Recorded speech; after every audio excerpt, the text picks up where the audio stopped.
Hello বন্ধুরা, আজকাল একটা চিত্র নিয়ে চলে আসলাম আপনাদের মাঝে। এবং আমরা চিত্র আঁকবো গ্রামের সুন্দর একটা দৃশ্য, যা দেখতে স্বপ্নের মতো মনে হবে। প্রথমে আমরা ঘর এঁকে নেবে, একে 3টে ঘর আঁকলাম।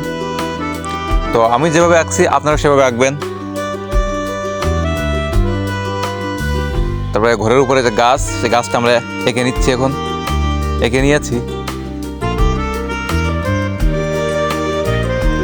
তারপরে কলা গাছ, আমি যেটা দিতে বলি আর কি আপনাদের, এই জন্য আজকে আমরা দিলাম। ঘরের পিছনে কলা গাছ থাকে গ্রাম বাংলায়, আর এটা হচ্ছে গ্রাম বাংলার একটা দৃশ্য হবে। শেষ পর্যন্ত দেখতে থাকুন, অবশ্যই আশা করি ভালো লাগবে। এখন গ্রামের দেখবেন পাশ দিয়ে ভালো প্রাচীর থাকে না, তো বাঁশের বেড়া বা কুঞ্চি দিয়ে অথবা কী বলে বাঁশ দিয়ে হচ্ছে একটা বেড়া তৈরি করা হয়, সেটা আমরা এখন আঁকাচ্ছি।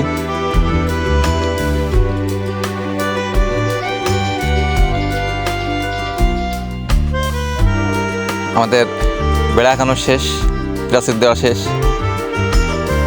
এখন দূরের যে গাছপালাগুলো থাকবে সেগুলো আঁকাই দিই। দেখেন আমি যেভাবে আঁকাই আপনারা সেভাবে আঁকানোর চেষ্টা করবেন। আশা করি আমি যতটুকু পারি, আপনারা যতটুকু শেখাতে পারি, আপনারা আস্তে আস্তে স্লো করে নেবেন, ভিডিও নিয়ে দেখবেন, বারবার থামিয়ে আঁকবেন।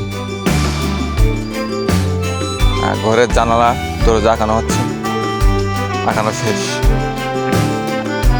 এখন যে পাড় অর্থাৎ নদী হবে, আজকে নদী হবে, তাল গাছ হবে, এই পাশেও হচ্ছে ঘর আঁকানো হবে। আগে রাস্তাটা এঁকে নিলাম আমরা,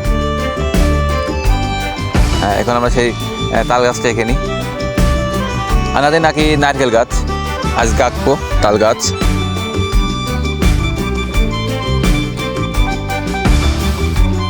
গ্রাম বাংলায় তাল গাছ অ্যাভেলেবেল থাকে, আর শীতের সময় তালের পিঠা অনেক সুন্দরই লাগে। তো আমাদের তাল গাছ আঁকানো শেষ। এখন আমরা রাস্তার পিছন দিয়ে, অর্থাৎ বাড়ির পিছনের যে দূরের যে গাছপালা থাকে, ঘন গাছালি সবুজের সমারোহ, এখন আমরা এপারে অর্থাৎ এই পাশে কাছের দিকে ঘর আঁকবো। গ্রাম বাংলায় চালা ঘর থাকে, টিনের চালা ঘর, সে ঘর আঁকানোর চেষ্টা করছি।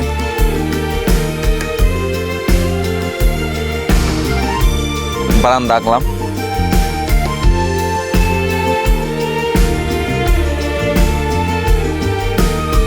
আপনারা এভাবে এঁকে নেবেন দেখে শুনে।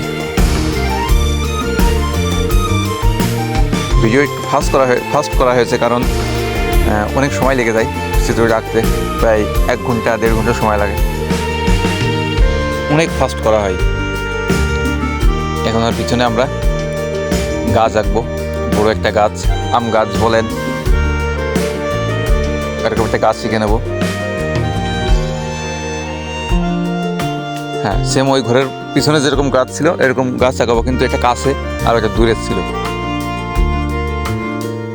ওকে, এখন আমরা নদীটা মানে গ্রামের পিছনে আছে বা ঘরের পিছনে যে নদীটা থাকবে সেটা আমরা আঁকাবো।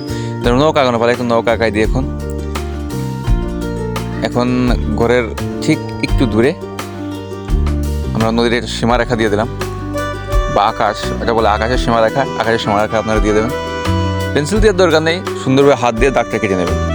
এবং দূরের যে গাছপালা ওটা দিয়ে নিচ্ছি। এখন আমরা একটা নৌকা আঁকা দিব, মানে ঘরের পিছনে নদী, সে নদীর কাছে নৌকায় আমরা পারাপার হয়ে আর কি নৌকা আঁকে নেব। তো ভিডিওটি ভালো লাগলে অবশ্যই লাইক দেবেন, চ্যানেলটি সাবস্ক্রাইব করবেন, এবং ফেসবুক পেজ থেকে দেখলে অবশ্যই আমার পেজটিকে ফলো করবেন। এখন উঠানের শীর্ষাংশে যে গাছগাছালি থাকে বা যে ঘাস থাকে, ফুল থাকে, সেটা আঁকানোর চেষ্টা করছি, যাতে দৃশ্য বা চিত্রটার সৌন্দর্য ফুটে ওঠে। থ্যাংক ইউ সবাইকে।